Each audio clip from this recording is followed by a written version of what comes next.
Assalamualaikum, salam literasi. Putu buku. Kali ini tentang buku The Invisible Gorilla, gorila yang tidak kasat mata. Dan berbagai intuisi telah dan bagaimana intuisi telah menipu kita dengan berbagai cara.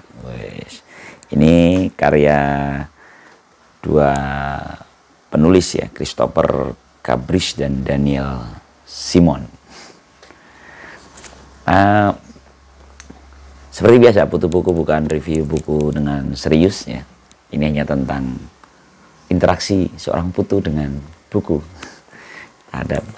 Saat ini saya mau ngomongin interaksi saya dengan buku ini. Jadi buku ini saya melihat berapa kali di beberapa buku yang sudah saya baca kok rujukannya ke Invisible Gorilla. Salah satunya yang belum lama saya share ya. Saya sharing itu buku The Thinking Fast and Slow ya. Itu di situ ada menyebutkan buku ini. Makanya langsung saya tak cari. Tapi ternyata buku ini buku yang di tangan saya ya, Invisible Gorilla, The Invisible Gorilla yang di tangan saya ini cetakan 2011. Jadi udah lama ya. Makanya saya nyarinya agak susah. Saya di buku toko buku baru kok belum dapat. Terus saya asik iseng-iseng googling, dapat. Ini bukunya sebenarnya buku lama, stok lama ya, tapi bukan buku second nih, stok lama. Jadi memang kemasannya udah agak menua kertasnya, tapi justru malah lebih keren sih, lebih keren. Yang penting kan isinya dan ori. Ya, ini buat teman-teman yang penyuka buku, ya pastikan kalau beli buku jangan sampai yang bajakan. Kasihan penulisnya, kasihan penulisnya. Ada royalti di sana ya. Oke. Invisible Gorilla yang tidak kasat mata ini dimulai dengan pengantarnya, itu judulnya Ilusi Sehari-hari. Ilusi Sehari-hari. Nanti istilah ilusi sehari-hari ini digunakan oleh dua penulis kita ini, ya, penulis buku ini, Christopher Cabris dan Daniel Simon, untuk mewakili 6 ilusi yang disampaikan di buku ini. Jadi 6 ilusi itu kalau diwakili oleh kalimat ilusi sehari-hari gitu ya. Nah, ke-6 ilusi itu apa saja? Jadi sebenarnya ini buku yang cukup sistematis ya. Jadi ada 6 bab, dan 6 bab itu adalah 6 jenis ilusi yang sebenarnya sudah disampaikan di pengantarnya. Jadi menurut saya ini susunannya sangat membantu para pembaca. Di pengantar itu disampaikan ada 6 ilusi. Yang itu pertama ilusi perhatian, ya. Kemudian ilusi ingatan yang kedua, yang ketiga ilusi kepercayaan diri atau ilusi keyakinan,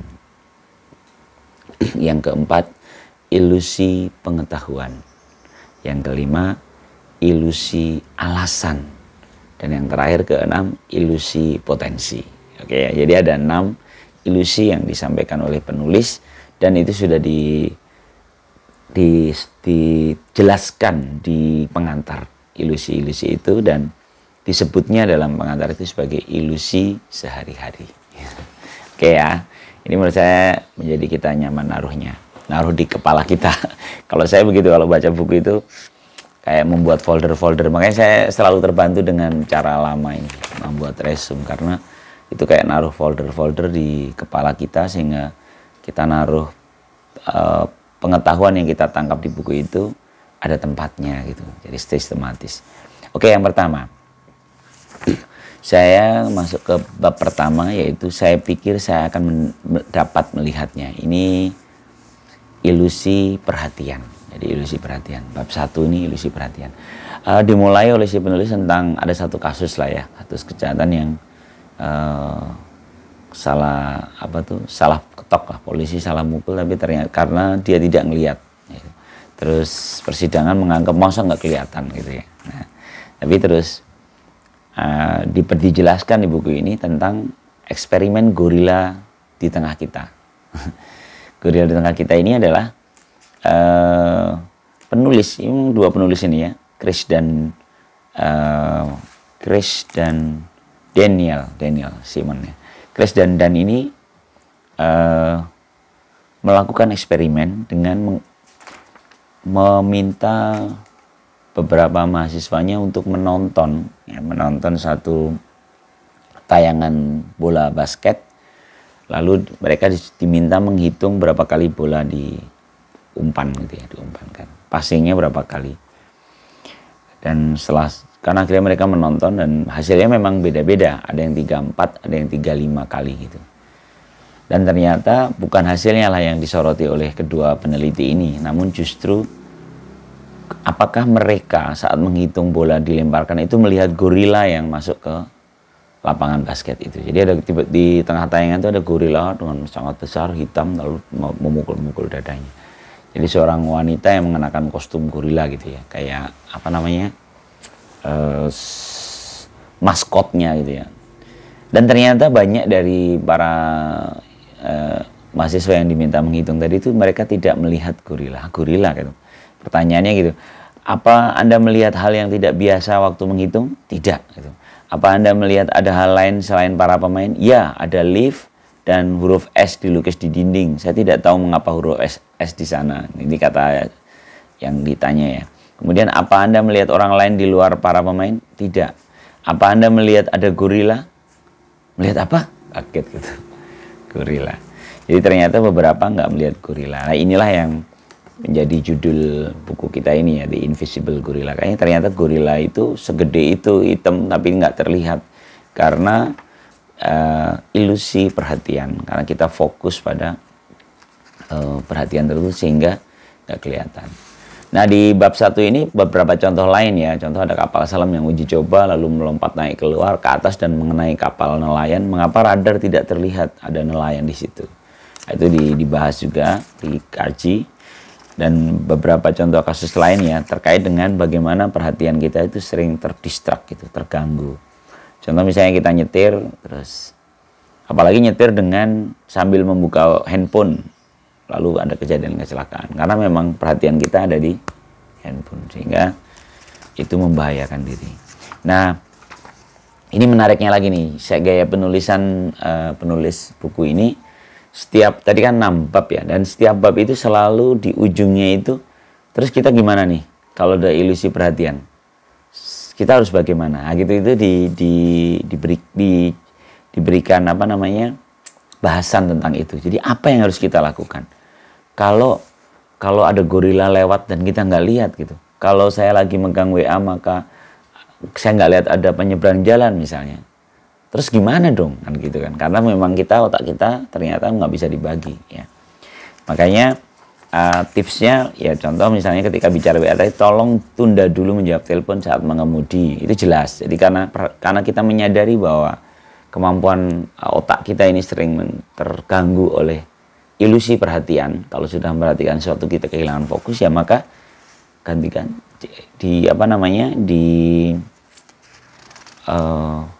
jangan angkat telepon dulu gitu ya. Juga ada satu kejadian ketika sebuah orkestra yang main di dekat kereta bawah tanah dan ternyata nggak ada yang merhatiin juga gitu, padahal itu orkestra terkenal. Nah ini oke, kita langsung ke solusinya aja ya. Apa yang dapat kita lakukan dengan solusi seperti ini? Nah di sini ada beberapa jawabannya. Pertama, beberapa kemungkinan jawabannya, karena kan memang ini riset dan sangat luas ya, masih bisa eksperimental lah gitu, masih bisa salah dan benar. Di sini disampaikan bahwa mengapa gorila itu nggak kelihatan, bisa jadi karena gorila itu di luar kelaziman, atau kalau bahasa di buku ini keumuman. Jadi sebenarnya orang nggak merhatiin karena dia justru, jadi di sini kepala kita itu sudah di lapangan basket ya isinya pemain basket, lempar bola gitu kan. Seperti kapal selam yang naik ke atas tadi, tidak umum lah ada kapal nelayan di atas kapal selam yang sedang menyelam gitu. Jadi kalau naik masuk kena gitu. Jadi karena nggak umum itu perhatian kita menjadi mengesampingkan kemungkinan untuk ke sana gitu. Jadi lalu bagaimana solusinya ya? Berarti kita bikin notifikasi peringatan dengan tulisan-tulisan yang besar. Terus ya tadi contoh misalnya tidak angkat telepon, pastikan kita tidak mengangkat telepon saat kita mengemudi. Jadi kita memahami kekurangan otak kita untuk yang bisa terganggu oleh ilusi perhatian, ya sudah. Kita jelas, kita bagi batasan-batasannya. Oke, itu bab 1. Bab 2 ini tentang ilusi ingatan. Ilusi ingatan. Ini cerita tentang di basket di Universitas Indiana ya. Ada pemain yang pelatih yang akhirnya kena sanksi karena dianggap berlaku keras kepada pemain-pemainnya, dan ternyata itu ketika dirunut ke belakang itu ternyata nggak ada kejadian itu, tapi ingatan kita terdistorsi ya. Ya, ini sebenarnya udah kita di buku Fast and Slow, Thinking Fast and Slow itu juga kebahas kan bagaimana ilusi ingatan. Jadi ingatan kita ini ternyata seringkali kecampur dengan hal-hal yang ingin kita ingat gitu. Jadi ingatan kita bukan tentang apa yang terjadi dan apa yang kita alami saja, tapi termasuk kecampur apa-apa yang kita ingin kita ingat. Jadi ada muatan personal kita sehingga terdistorsi. Di sini banyak survei ya, banyak riset dan eksperimen yang dilakukan penulis ya. Termasuk apakah kuesioner, apakah ingatan itu berubah atau tidak berubah gitu ya. Dan ternyata lebih besar yang ingatan itu untuk dikaji gitu. Jadi memang bisa berubah karena ingatan terus kecampur otak kita yang melakukan pengolahan data gitu, sehingga bisa tercampur. Lalu oke lah, ya mungkin itu ya. Yang menarik di bab 2 ini adalah penulis termasuk mengangkat 911. Ya. Jadi 911 itu dalam berbagai versi, kejadiannya gimana sih? Ada pesawat nabrak gedung, lalu tiba-tiba orang ngomong sana kemari. Jadi ternyata kecampur-campur, ingatan kita kecampur, sehingga ceritanya menjadi bias. Kalau di sini disebutnya malah bahkan kebutaan perubahan. Jadi kita mengalami kebutaan, jadi ilusi itu mengganggu kita. Termasuk ada satu film Godfather yang ditembakin, ini salah satu adegan filmnya, ditembakin kaca depannya, terus di adegan berikutnya kok kacanya masih utuh lah, kapan gantinya nih, padahal kejar-kejarannya. Sebenarnya kesalahan di penyunting ya, tapi itu kan karena ya kita terilusi tadi, jadi akhirnya penonton yang detail yang baru merasakannya. Oke ya, kemudian bab 3 ya, bab 3 ini judulnya kesamaan pecatur pandai dan penjahat bodoh. Ini memang kalau si dua penulis kita ini memberikan judul yang menggugah, tapi isinya itu ternyata apa ini? Kesamaan pecatur pandai dan penjahat bodoh ini adalah tentang ilusi keyakinan. Ya. Jadi di situ diceritakan kalau pecatur itu, jadi semua orang di turnamen catur itu mereka berpikir dinilai terlalu rendah, karena kan ada peringkatnya kan. Jadi semua berpikirnya, sehingga akhirnya yaitu dilema pemeringkatan. Charles Darwin pernah berpendapat ketidaktahuan lebih sering melahirkan keyakinan daripada pengetahuan. Jadi sebenarnya keyakinan itu justru banyak kan lahir karena nggak ngertinya kita, karena ketidaktahuan. Dan ada lagi yang contoh kasus yang menarik di ilusi keyakinan itu adalah seorang wanita yang diperkosa.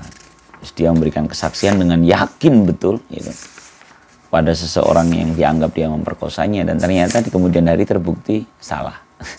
Jadi ilusi keyakinan, saking yakinnya dia sudah nutup duluan. Jadi sudah menyimpulkan ya.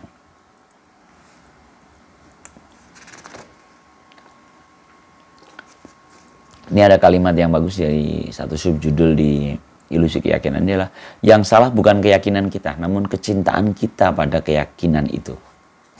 Jadi kecintaan kita meyakini itu, jadi akhirnya kecintaan kita itu bisa mendistorsi. Yang kita yakini itu ternyata nggak benar gitu. Oke ya. Ini menarik. Kemudian bab 4. Haruskah Anda lebih mirip peramal cuaca atau manajer dana lindung tunai? Judulnya itu selalu ini ya, aneh. Ini tentang ilusi pengetahuan. Saya sempat penasaran tuh, kok pengetahuan jadi ilusi, gimana nih maksudnya gitu. Ternyata kita itu ternyata nggak banyak tahu gitu loh. Jadi si penulisnya mengingatkan dalam kehidupan sehari-hari itu ternyata kita nggak banyak tahu gitu. Contoh misalnya dia ngasih contoh itu misalnya bagaimana roda sepeda itu berputar, rantainya seperti apa. Ternyata kita detailnya nggak ngerti. Ya. Jadi banyak hal detail dalam keseharian kita yang kita tuh ngerasa yakin kita ngerti. Ternyata enggak. Ya. Ilusi pengetahuan membuat kita mengira kita paham cara kerja benda-benda umum, padahal sebenarnya tidak. Ya. Jadi bagaimana menghindarinya? Ya, kita harus menyadari setiap sesuatu itu mungkin keliru. Setiap sesuatu itu mungkin keliru. Tiap kali Anda merasa Anda tahu, mengira Anda tahu, tiba-tiba lain lagi kejadiannya. Iya kan? Kita yakin begini, ternyata.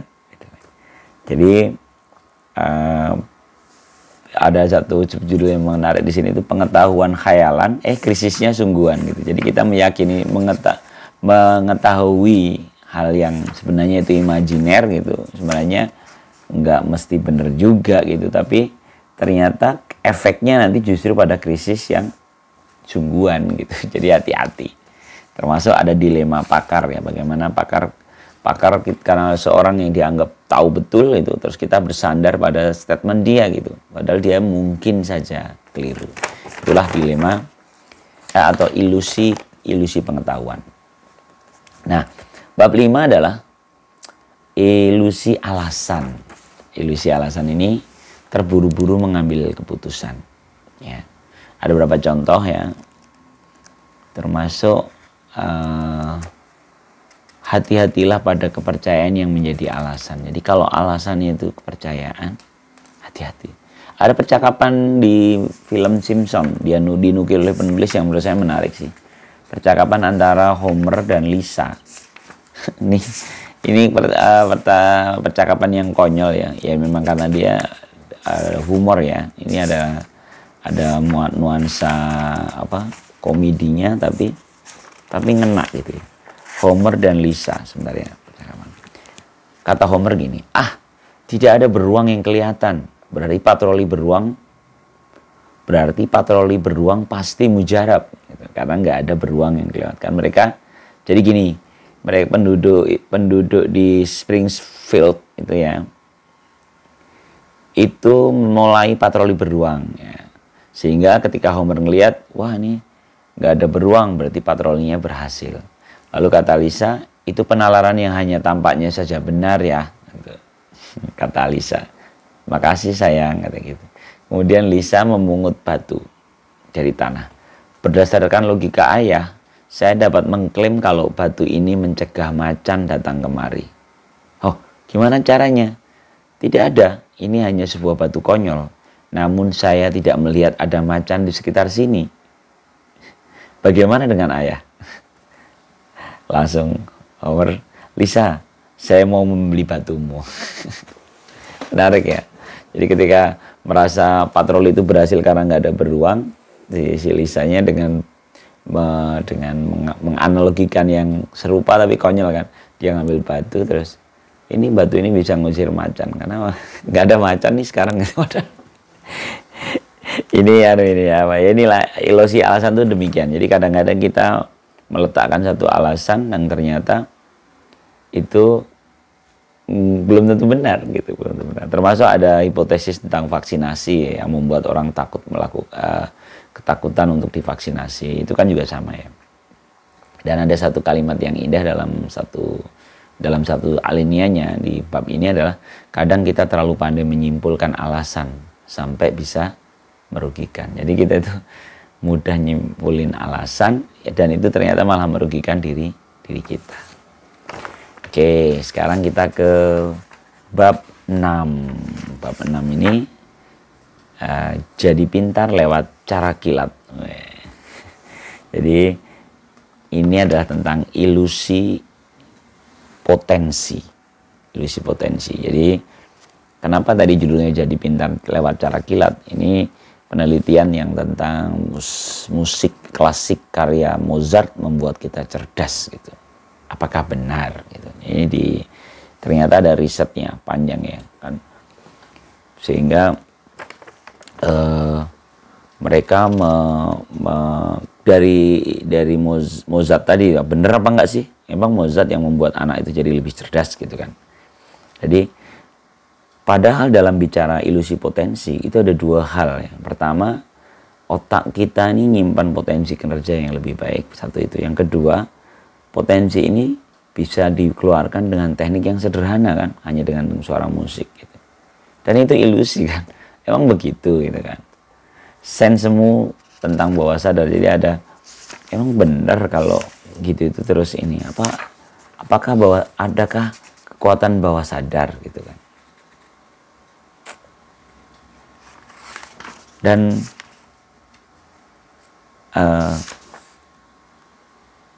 sebenarnya kalau Mozart itu bisa membuat kita lebih cerdas, sebenarnya game pun demikian ya. Dia ada game yang mengasah kecerdasan karena membuat kita terus berpikir. Jadi kalau di sini akhirnya disimpulannya itu berilah otak Anda latihan yang sesungguhnya. Jangan terjebak pada ilusi-ilusi dengan mendengarkan musik Mozart jadi cerdas. Tapi sebenarnya kalau mau ya otak itu harus kasih latihan yang sesungguhnya. Demikian di bab 6 itu ya. Jadi ini udah 6 bab, itu tentang 6 ilusi ya, ilusi perhatian, ilusi ingatan, ilusi keyakinan atau ilusi kepercayaan diri, ilusi pengetahuan, kan ilusi alasan dan ilusi potensi. Ada 6 ya. Lalu buku ini diakhiri dengan kesimpulan. Kesimpulan itu dengan diberi judul mitos intuisi. Jadi demikian banyak mitos di muka bumi ini, dan dia digambarin di bab ini ya, penutup ini, sosok seorang Taylor ya, yang disesatkan oleh ilusi sehari-hari yang tadi saya sampaikan ya. Jadi 6 ilusi itu kalau di buku ini diwakili dengan satu kata, ilusi sehari-hari. Di bab penutup ini digambarkan si Larry Taylor, dia disesatkan oleh ilusi sehari-hari dari mulai ilusi perhatian ya, dia mulai harinya dengan bicara terus-menerus di ponsel sambil mengemudi tempat kerja. Berarti kan bahaya tuh, perhatiannya kepecah. Terus wawancara, Taylor menuturkan ingatan dengan presisi tinggi tentang bagaimana mempekerjakan direktur. Berarti kan dia ilusi ingatan, dia yakin betul gitu.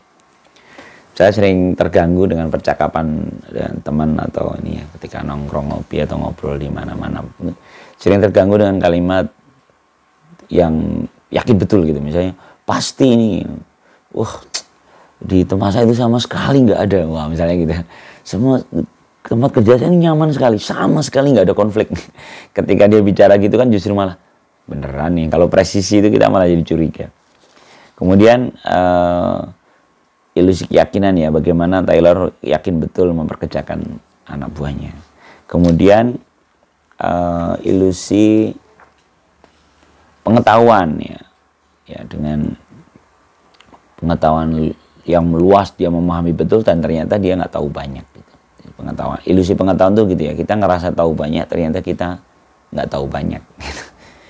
Ya tadi contohnya misalnya tadi, atau yang sederhana itu misalnya kloset gitu, bagaimana cara kerja toilet kita, kloset kita, atau mungkin kita ke parkiran, parkir ke tap kartu pintu kebuka, kan sederhana. Bagaimana dia kebuka? Kita ngerasa ngerti itu, padahal sebenarnya kalau kita di posisi yang betulin bongkar itu pun kita ternyata nggak ngerti apa-apa dengan cara kerjanya. Kemudian ilusi alasannya, dan terakhir ilusi potensi tentang kapasitas otaknya. Ini menarik ya. Jadi di kesimpulan itu dibahas di keseharian. Ilusi sehari-hari itu seperti apa sih contohnya? Nah,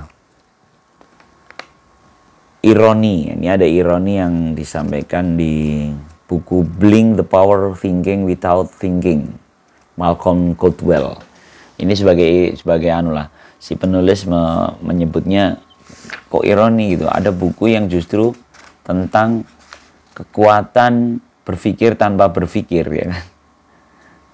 Bagaimana Blink the Power of Thinking Without Thinking. Berarti kan lebih parah lagi kan. Berarti bisa jadi kalau sama sekali nggak mikir ya berarti malah intuisi ya begitu banyak ilusi di situ kan. Jadi dengan dalih alasannya itu kognisi cepat gitu. Jadi kognisi tapi cepat gitu. Ini nyambung juga sebenarnya dengan thinking fast and slow ya. Jadi Malcolm Gladwell ini menyebutnya dengan kognisi cepat yang itu bermakna intuisi, dan bagaimana intuisi mengalahkan analisis. Ya mungkin dalam beberapa hal bisa jadi benar, tapi kan itu kan berbahaya karena dalam intuisi itu justru banyak ilusi di sana. Nah, ada kalimat di akhirnya itu judulnya carilah gorila yang tak kasat mata. Jadi penulis mengajak para pembaca untuk mencari gorila yang tidak kasat mata di sekitar kita. Bila Anda memikirkan keadaan sekitar Anda seraya menyadari ilusi sehari-hari artinya ada 6 ilusi tadi ya, keyakinan Anda pada diri sendiri akan berkurang dibanding sebelumnya, ya kan? Kalau kita mikirin ilusi sehari-hari yang 6 itu, tiba-tiba kita jadi nggak percaya diri, nggak yakin dengan diri sendiri kan, berkurang lah minimal, ya kan? Tapi kata penulis, namun ya Anda akan memperoleh pemahaman, ya, pemahaman baru atas kerja benak kita, atas kerja otak kita. Kita menjadi memiliki pemahaman baru atas kerja otak kita dan cara-cara baru untuk memahami alasan di balik sikap orang lain. Oke ya. Jadi buku ini menawarkan itu. Kalau kita memang keyakinan diri kita jadi berkurang, tapi kita jadi tahu, oh cara kerja otak kita itu paling tidak yang 6 ilusi tadi bisa mengganggu kita menemukan hal-hal yang benar kan, karena ilusi kan. Dan juga kita ngerti alasan si lawan komunikasi kita, lawan ngobrol kita di balik sikapnya. Ya. Seringkali alasannya bukan kebodohan, kesombongan, ketidaktahuan atau tiadanya fokus. Ingat ya, ini kebodohan, kesombongan, ketidaktahuan atau tiadanya fokus ini kan termasuk sisi yang lawan katanya dari yang 6 ilusi tadi kan. Ternyata sebabnya itu bukan itu, justru malah ilusi sehari-hari ini yang mempengaruhi kita semua. Justru ternyata bukan karena kita bodoh, malah kita ngerti dan ngerasa ngerti, yang itu yang membuat kita terjebak. Bukan karena nggak yakin, tapi justru sangat yakin membuat ilusi, ya kan? Atau bukannya karena nggak ada bukannya karena nggak bisa fokus kamu terganggu, tapi justru karena kamu fokus akhirnya ilusi perhatian tadi. Kan banyak ya, silakan bayangkan ke ilusi sehari-hari yang 6 hal yang disampaikan di awal tadi. Harapan terakhir kami, kata penulis, Anda akan selalu mempertimbangkan kemungkinan ini sebelum lekas mengambil kesimpulan yang kurang simpatik. Jadi selalu mempertimbangkan sebelum mengambil kesimpulan. Nah, itu bunyi di bait terakhirnya sebelum lembar terima kasih dan referensi. Ya. Banyak ya referensinya, ada sekitar 60 lembar kayaknya, 60 halaman maaf. 60 halaman tuh isinya tentang buku-buku yang jadi rujukan. Makanya ini buku yang cukup kuat sebagai catatannya ini. Catatannya itu ada puluhan lembar, ada kalau nggak salah sampai 60 ya, 60 lebih. 60 halaman cerita tentang sumber-sumber dari tulisan ini. Sehingga menurut saya ini buku yang sangat menarik ya buat membuka wawasan kita tentang invisible gorilla, tentang gorila yang tidak kasat mata, dan silakan teman-teman terapkan dalam kehidupan sehari-hari. Jangan-jangan kita seringkali terjebak, terkena ilusi yang paling tidak di 6 tadi ya, ilusi perhatian, ilusi ingatan, ilusi kepercayaan diri atau keyakinan, ilusi pengetahuan, dan ilusi alasan, dan ilusi potensi. Salam literasi. Assalamualaikum warahmatullahi wabarakatuh.